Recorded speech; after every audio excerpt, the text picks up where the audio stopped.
आते हैं आपकी तरफ से भाई बड़ी साहब, क्या खबरें आ रही हैं? वैसे ही इस सीरीज़ से पहले बता देते कि रोटेशन पॉलिसी होगी, लेकिन उसके साथ साथ कुछ इंजरीज भी हैं। 3 से 4 तब्दीलियों की बात सुनाई दे रही है आज टीम में। जी हाँ दानिश, देखें जो मोहम्मद रिजवान के बारे में इत्तलात हैं जी, बल्कि पीसीबी ने तो कल ऑफिशियल अनाउंस कर दिया कि मोहम्मद रिजवान और इरफान नियाजी अब T20 सीरीज़ में पार्टिसिपेट नहीं कर सकेंगे। दोनों को रेस्ट दिया गया। जो मेरी इत्तलात हैं कि आज विकेट कीपिंग जो है वो हसीबुल्ला नहीं करेंगे, आज विकेट कीपिंग उस्मान खान करेंगे। इसके अलावा बट हसीबुल्ला का नाम ज़रूर आ रहा है प्लेइंग 11 के लिए। जी हाँ, हसीबुल्ला चूँकि पिछले मैच में जब इंजरी हुई थी मोहम्मद रिजवान को और आज़म खान भी अनफिट हो गए थे, तो उसके बाद हसीबुल्ला को पाकिस्तान का जो 17 मेंबर स्क्वाड फिर 16 मेंबर हो गया था, तो हसीबुल्ला को बुलाया गया था। तो सुनने में आ रहा है कि उस्मान खान विकेट कीपिंग करेंगे। इसके अलावा फ़खर जमान के बारे में इत्तलात हैं, वो खेलेंगे। इमाद वसीम का आज दोबारा पाकिस्तान की तरफ से रिटायरमेंट के बाद पहला मैच खेलेंगे। मोहम्मद आमिर के बारे में इत्तलात हैं कि मोहम्मद आमिर आएंगे। अगर चौथी तब्दीली हुई तो वो चौथी तब्दीली मुमकिना तौर पर जमान खान पाकिस्तान टीम में आएंगे। लेकिन आज जो भी 11 खिलाड़ी दानिश खेलेंगे, इंटरेस्टिंग सिलेक्शन होगा पाकिस्तान। बिल्कुल इंटरेस्टिंग सिलेक्शन इसलिए भी होगा क्योंकि अब क्लाइमैक्स चल रहा है इस सीरीज़ का और आखिरी 2 मैचेस बचे हैं, दोनों जीतने ज़रूरी हैं। या हसीबुल्ला का जिक्र कर रहे थे और उस्मान का जिक्र कर रहे थे भट्टी साहब कि उस्मान ही शायद विकेट कीपिंग करेंगे। इन दैट केस हसीबुल्ला की टीम में जगह नहीं बनती है, बिकॉज उस्मान अगर विकेट कीपिंग कर रहे हैं तो हसीबुल्ला एज अ बैट्समैन खेलेंगे, ये सेंस नहीं बनता। और हसीबुल्ला अगर खेलते हैं तो एक पक्का विकेट कीपर ही विकेट कीपिंग करेगा, जाहिर सी बात है। उस्मान तो इतने पक्के नहीं हैं as a wicket keeper. Danish, उसकी 2 वजूहत हैं और जो हमारे सोर्सेज हमें बता रहे हैं वो ये कि जहनी तौर पर टीम मैनेजमेंट और क्रिकेट बोर्ड ने ये तय कर लिया है कि वर्ल्ड कप में उस्मान खान और इरफान नियाजी को लेकर जाना है।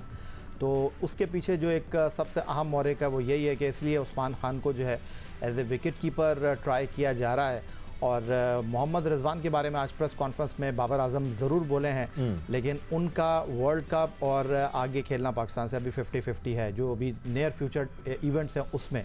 तो ये मैं आपको बता दूं, तो शायद इसीलिए आज उस्मान खान के साथ आप शायद विकेट कीपिंग के लिए जाएं, एक और उनको मौका दिया जाए। दूसरी तरफ अगर हम बात करें, दबाव में है टीम मैनेजमेंट और उसकी बुनियादी वजह यह है कि आपको पता है कि हम लोग ज़रा हार को इतनी जल्दी एक्सेप्ट करते नहीं हैं। तो ये जो मैच आज हारे हैं हम, और आपने जिस तरह अपने इंट्रो में कहा कि आज जो भी टीम जीतेगी उसके सीरीज़ जीतने के इम्कान रहेंगे, मैं ये कह रहा हूँ कि आज जो भी टीम जीतेगी उसके सीरीज़ हारने के इम्कान ख़त्म हो जाएंगे। चाहे वो आखिरी मैच हार जाए, सीरीज़ 2-2 से ड्रॉ हो जाएगी। तो अब मसला ये है कि इब्तदाई इम्कानात तो ये थे कि हम शाहीन आफरीदी को और नसीम को बाहर बिठाएंगे, लेकिन अभी जो है मुख्तसम में है टीम मैनेजमेंट, क्योंकि उनको इस बात का शिद्दत से अंदाज़ा है कि जिस तरह शादाब खान, नसीम शाह, शाहीन आफरीदी के 9.2 ओवर्स में 105 रन बने, तो उनको इस बात का बड़ी शिद्दत से अंदाज़ा है कि अगर आमिर वापस आ भी जाते हैं, इमाद वसीम को आप टीम में शामिल कर भी लेते हैं, तो अब थोड़ा सा शिद्दत और हिद्दत महसूस कर रही है न्यूजीलैंड की बैटिंग लाइनअप से टीम मैनेजमेंट, क्योंकि उनका टॉप ऑर्डर भी परफॉर्म कर रहा है। तो आज की सिलेक्शन जिस तरह भट्टी साहब ने कहा, इंटरेस्टिंग, मैं ये कहूँगा थोड़ा मुश्किल और थोड़ा दबाव वाली है। एक बात तो यकीनी है, ऑप्शंस की कमी नहीं है पाकिस्तान के पास। अगर पाकिस्तान उसामा मीर को खिलाना चाहता है तो वो तब्दीली भी की जा सकती है, जमान खान को भी टीम में शामिल किया जा सकता है। Aamir is all geared up, he is pumped up कि वो पाकिस्तान को ना सिर्फ ये सीरीज़ बल्कि वर्ल्ड कप भी जिताएं। उनकी तरफ से बयान आते रहे हैं। हम इन तमाम इशूज़ पर आगे चल के बात करेंगे। बट सिकू भाई, ये जो उस्मान खान की बात हो रही है कि एज अ विकेट कीपर भी उनको यूज़ किया जाएगा, एट बेस्ट एक एवरेज विकेट कीपर ऑप्शन है, वो पार्ट टाइम विकेट कीपर ही हैं। आपको लगता है प्रेशर ऐड होगा उन पर, या कंफर्टेबल महसूस करेंगे कि अब तो मेरी जगह पक्की है तो और ज़्यादा बेहतर खेल सकते हैं? क्या हो रहा होगा उनके दिमाग में? जगह पक्की तो जब ही होगी जब वो रन्स करेंगे। बिल्कुल सही बात। कीपिंग से उनका कोई लेना देना नहीं है, ना ही हमने कभी उनकी कीपिंग पर बात की है। बात हुई है उनकी बैटिंग पे, जो वो नंबर 3 आकर करते थे और ज़बरदस्त किस्म की बैटिंग की उन्होंने। तो हम सब की नज़रें उनकी बैटिंग पे हैं। कीपिंग को आप भूल जाएं तो वो तो एक साइड होगी। मगर दानिश, कल भी एक सवाल मैं फातिमा के साथ करना चाह रहा था, नहीं हो सका, वो मैं आज कर दूं अगर आप इजाज़त। श्योर। देखिए, चैपमैन ने 87 किए 42 बॉल पे जी, ठीक। उससे पहले वो 5 T20 पाकिस्तान में खेले, जिसमें 104, 71, 16, 65 नॉट आउट और 34 उन्होंने रन्स किए। फिर उन्होंने ODIs खेले पाकिस्तान में, 43, 46, 15 और थोड़े से कम रन्स किए। अब मेरा सवाल जो है वो है हमारे डेटा एनालिस्ट से भाई आपने कोई उनका वीक पॉइंट निकाला था?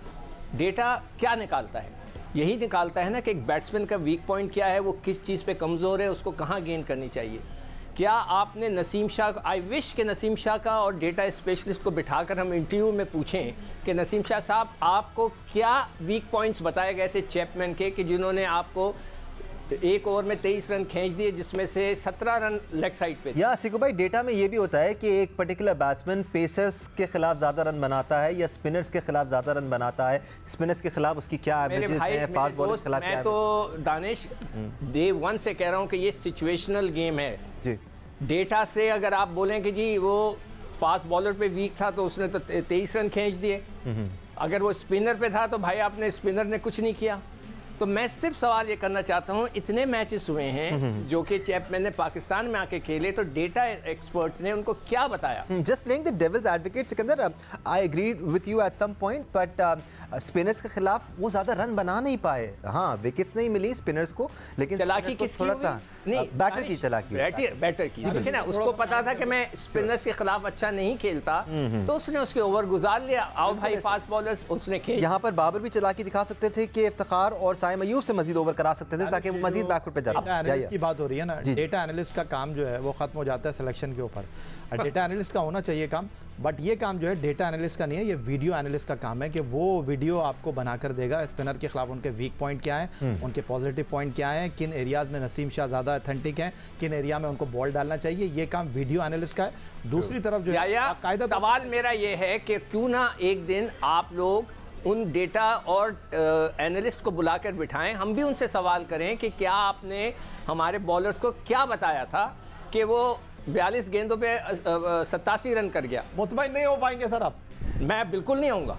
जिस तरह क्रिकेट सिचुएशन का गेम है ना, उस तरह डेटा एनालिसिस भी सिचुएशनल है, सिचुएशंस के हिसाब से। नहीं सिकंदर भाई, जब ग्राउंड में उतर जाते हैं, मेरा आर्ग्यूमेंट देखो, सुन लो, मेरा आर्ग्यूमेंट ये है कि जब ग्राउंड में टीम उतर जाती है ना, उसके बाद डेटा वेटा सब नहीं आप बजा फरमा रहे हैं। मैं आपको ये कह रहा था कि ये जो सेशन होता है ना मैच से पहले कि किस हिकमत अमली के साथ जाना है, तो वो वीडियो एनालिस्ट आपके साथ बाकायदा तौर पर बैठता है और खुद प्लेयर भी अपना इंटरेस्ट शो करते हैं कि जी मुझे ज़रा ये वाला बैट्समैन दिखाते हैं अच्छा खेल रहा है।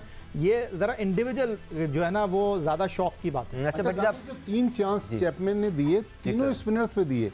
नसीम शाह ने कैच छोड़ा, फंसे हुए थे वो, मोहताज कैच छोड़ा, और उसके बाद कॉटन बोल्ट छोड़ा अबरार ने अपनी गेंद। बट जब ये प्रेस कॉन्फ्रेंस भी जो हुई बाबर आजम के साथ, उसमें उनसे पूछा गया कि जी आप पर प्रेशर पड़ रहा है हार के बाद, आई थिंक यहाँ भी थोड़ी सी ज़्यादती हो जाती है कि इस सीरीज़ से पहले सबको पता था कि हम एक्सपेरिमेंटेशन मोड में हैं, हम नए प्लेयर्स को खिलाना चाहते हैं। हाँ, पाकिस्तान काफ़ी स्ट्रेंथन टीम खिला रहा है, लेकिन उसमें यंगस्टर्स भी मौजूद हैं। You can not have everything. आप ये नहीं कह सकते कि आप यंगस्टर्स को भी खिला लें फिर आप मैचेस भी जीत जाएं। कहीं ना कहीं फ्लेक्सिबिलिटी शायद व्यूअर्स को और देखने वालों को भी दिखानी पड़ेगी। देखें, बिल्कुल फ्लेक्सिबिलिटी दानिश मीडिया भी दिखा रहा है। मीडिया भी जो क्रिटिसिज्म है वो उस तरीके से नहीं कर रहा, लेकिन ये पूरी डिबेट कब शुरू हुई? डिबेट उस वक्त शुरू हुई जब शादाब खान परसों प्रेस कॉन्फ्रेंस में आए और उन्होंने स्ट्राइक रेट की बात की। देखें, एक पाकिस्तान का farmer vice captain white ball का, पाकिस्तान टीम का पिछले 7-8 साल से रेगुलर प्लेयर, इस्लामाबाद यूनाइटेड का कप्तान, वो जब पाकिस्तान के स्ट्राइक रेट की बात कर रहा है तो ये बात तो सिक्कू भाई, या मैं, आप, हम लोग पिछले कई सालों से इसी फ्लोर पे बात कर रहे हैं। बिल्कुल। देखिए, अब आज वसीम अकरम का भी मैं बयान पढ़ रहा था कि हमारे पड़ोस में जो लीग हो रही है, उन्होंने कहा कि बॉलर्स के साथ वहाँ पे जुल्म हो रहा है कि 270-280 रन 20 ओवर में बन रहे हैं। तो अब हमें गियर चेंज करना है हमारा। मैंने कल भी बात की, हम जिस ब्रांड की क्रिकेट खेल रहे हैं, ये ब्रांड शायद इंटरनेशनल ब्रांड नहीं है।